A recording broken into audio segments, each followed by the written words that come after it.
Salut, salut. Le mariage n'est pas une fin en soi.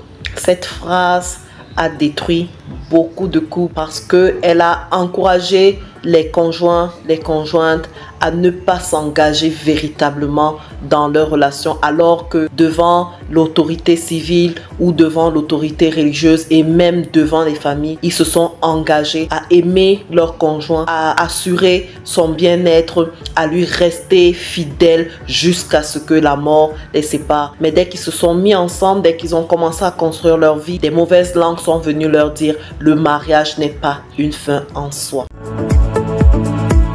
Oui, c'est vrai, le mariage n'est pas une fin en soi, mais vous avez pris l'engagement d'apporter à cette personne le bien-être. Vous avez pris l'engagement de contribuer à son épanouissement. Vous avez pris l'engagement d'aimer cette personne. Alors n'oubliez pas que même si ce n'est pas une fin en soi, vous avez un devoir, vous avez une dette. Et vous pouvez décider de faire autrement. Vous pouvez décider de vous investir véritablement dans cette relation pour que vous apportiez à votre conjoint,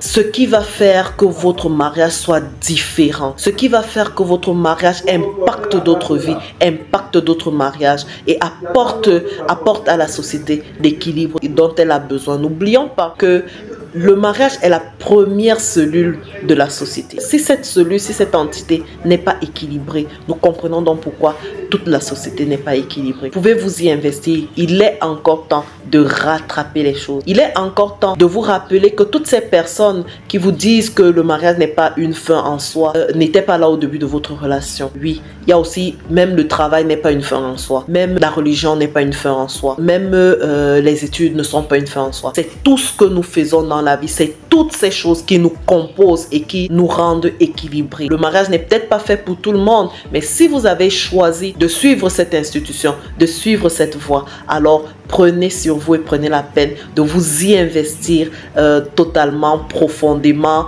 et sincèrement pour pouvoir apporter quelque chose de beau, quelque chose de merveilleux, pour que on ne se souvienne pas seulement de votre cérémonie de mariage comme quelque chose de merveilleux, mais que tout votre parcours, vous-même, vous puissiez vous en souvenir, que vous puissiez en témoigner comme quelque chose de merveilleux. Je vous encourage à travailler sur l'équilibre de votre couple, sur votre équilibre personnel, pour pouvoir apporter à la société quelque chose de merveilleux, une histoire conjugale merveilleuse. À bientôt.